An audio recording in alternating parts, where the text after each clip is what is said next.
President Trump sounds quite understanding and accommodating on certain issues. Notably, he sounds more understanding than the Israelis do on this issue of repatriating the remains of the deceased hostages. And he said, you know, he can imagine, or words to that effect, it's very difficult to locate them amidst all the rubble.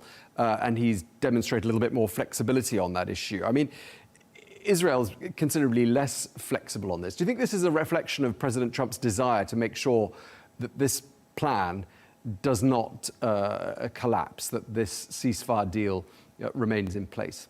I think it's an indicator that Donald Trump realizes what I and a lot of the world realize, that Netanyahu is going to look for any way he can to not comply with the principles behind this deal if it is not what he believes is good for Israel.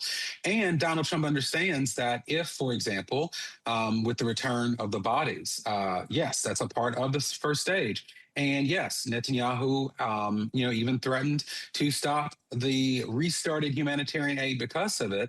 And Donald Trump understands that it's not because Netanyahu doesn't understand that there is a logistical, practical issue with it.